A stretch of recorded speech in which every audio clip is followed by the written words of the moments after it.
그래서 이 음녀의 유혹 또는 음녀가 어리석은 자를 찾는다라고 하는 적극적인 그런 모습을 설명했습니다. 가만히 있어서는 안 된다는 거죠. 가만히 있어서는 오히려 음녀의 또 자신을 찾고 어리석은 자들을 찾는 일에서 자유할 수 없다라는 내용입니다. 그래서 가만히 있지 말고 오히려 지혜가 자신을 찾고 부르짖는 것에 대해서 들으라고 강조합니다. 8장 1절에도 보면 지혜가 부른다라는 마치 지혜가 살아있는 사람처럼 지혜가 모든 사람을 향해서 부르고 찾고 있다라고 하는 특별한 그 표현을 사용해서 마치 의인화된 그런 그 형식을 가져와서 지혜가 동네를 찾아다니면서 모든 사람에게 지혜를 주기를 원한다라는 설명을 솔로몬은 합니다. 8장 우리가 읽은 1절부터 5절까지 내용은 1장 20절을 잠깐 보시면 1장 20절부터 21절의 말씀입니다.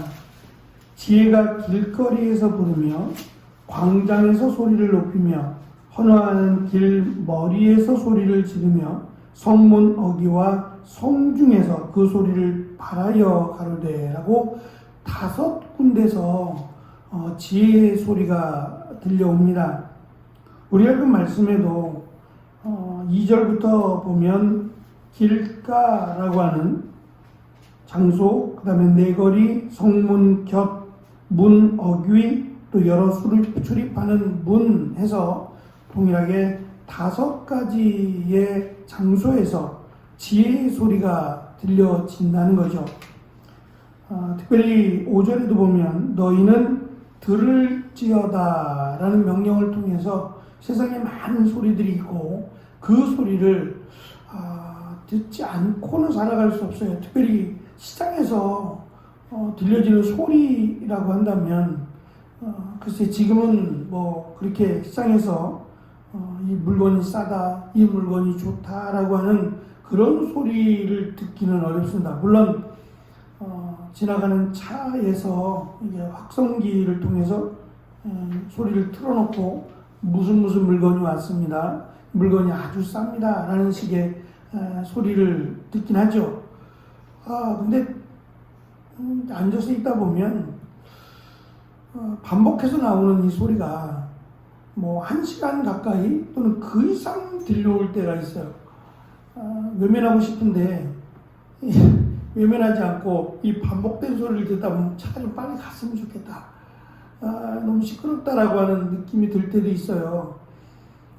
그런데 이거는 이제 기계적인 소리고 예전 우리 시장에 가면 마치 그냥 막 웅성거리고 막 물건이 싸다고 물건이 좋다고 말하며 좀 정감이 있어요. 시골 같은 시장은 지금도 아마 그럴지 모르겠는데 그러니까 그런 막 그냥 여기저기서 시끄럽게 나오는 그 소리들이요. 시장이니까 당연한 소리겠죠. 근데 그런 소리들 근데 마치 그냥 시끄럽다고만 할 수 없는 꼭 내가 필요한 물건이 있다면 또 그 소리에 귀를 기울이게 되죠. 내가 찾는 물건들, 여기저기 많은 사람들이 물건을 팔고 사는 그런 상황 속에서 많은 사람들이 웅성거리는 뭐 만나서 반갑다 부터 시작해서 여러 가지 다양한 소리들이 들려오는 가운데 그 소리 중에 지혜의 소리가 있다라는 거예요.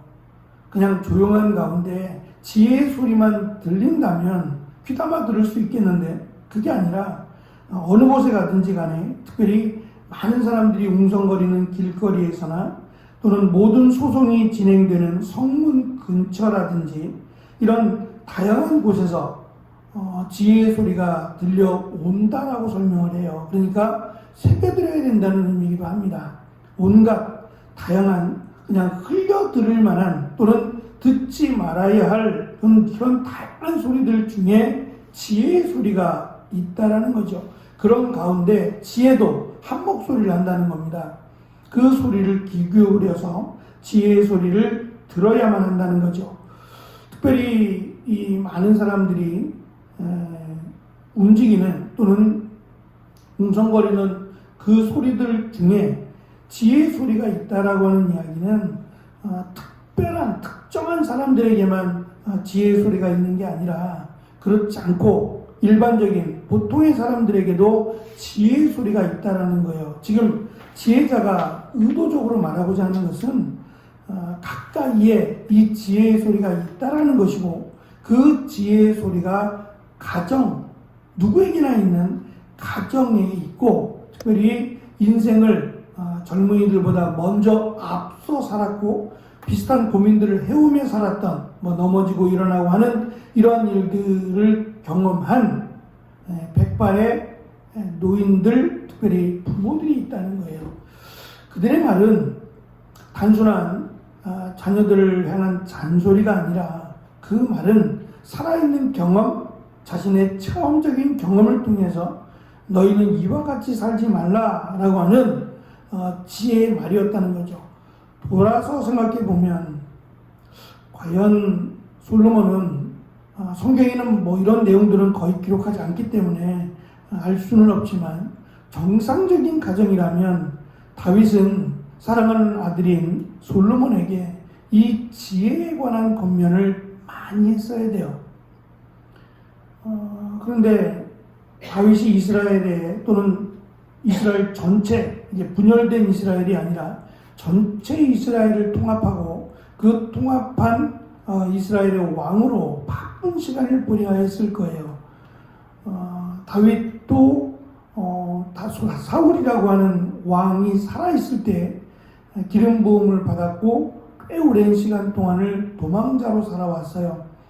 그러한 다윗이 이스라엘의 왕이 되고 또 해야 될 일들도 상당히 많았을 겁니다. 더군다나 다윗도 여러 공주들과 결혼해서 가정을 이루었기 때문에 굉장히 바쁘고 복잡한 시간을 보내야 했을 거예요. 그런 상황 속에서 다윗이 솔로몬을 무릎 위에 앉혀서 가르침을 또는 하나님의 말씀을 전했겠느냐라고 하는 것은 우리와는 분명 같지 않았을 것이다 생각이 듭니다. 우리가 자녀들을 대하듯이 그렇게 대하지는 않았을 거예요.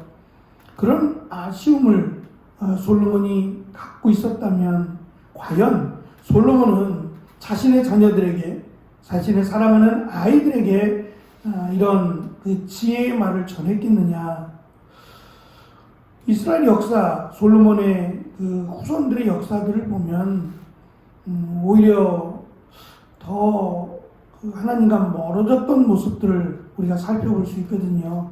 그러면 솔로몬은 어느 정도 나이가 들거나 또는 지혜를 깨닫고 나서 하나님을 경외하는 마음이 그 안에 자리하고 나서 가장 많이 후회했던 것 중에 하나가 지금 잠언을 통해서 가르치고 있는 내용과 비교해 볼 때 이 자녀들을 하나님의 말씀인 계명으로 또는 말씀의 법으로 가르치지 못했다라고 하는, 자신도 그렇게 살지 못했고 자녀들을 그렇게 가르치지 못했다라고 하는, 늘 하나님의 말씀이 옆에 있었어요. 선지자들도 있었고 늘 하나님의 말씀이 옆에 있었고 들으라고 계속해서 선지자들은 권면하고 있음에도 불구하고 외면하고 듣지 않았던 자신의 삶의 결말이 후회뿐이었다라고 한다면 우선 부모의 신앙이 먼저고 이 부모의 신앙을, 부모의 믿음을 자녀들에게 가르쳐야 한다 라고 하는, 특별히 5절의 끝에 있는 들을지어다 라고 하는 이 말이 울림으로 많이 다가와요. 신약성경에서도 믿음은 들음에서 난다고 강조한 것처럼 들어야 한다라고 하는 것이 믿음의 시작이라고 본다면 일단 알아듣든 못 알아듣든 간에 하나님의 말씀이 들려져야 하고 우리는 전해야 된다라는 것을 알 수 있어요. 하나님의 말씀을 살았고 운동력이 있어서 우리의 심령과 골수를 찔러 쪼갠다라고 가르치고 있는 것처럼 하나님의 말씀이 우리는 전해야 하고 그들은 들어야 한다라고 하는 것이 반드시 지혜를 통해서 또는 지혜를 바라고 소망하는 자들에게 있어야 할 것을 오늘 말씀 가운데 권면하고 가르치고 있습니다. 예수님께서도 말씀을 늘 가르치셨어요. 3년의 사역 속에서 물론 기적을 행하신 것도 있지만 수많은 말씀들, 특별히 하나님의 나라에 대한 비밀을 가르쳐 주셨어요. 그래서 어린아이조차도, 아이들조차도 이해할 수 있도록 쉽게 가르쳐 주셨음에도 그들이 가진 기본적인 생각이나 기본적인 경험들이 이 말씀을 막았어요.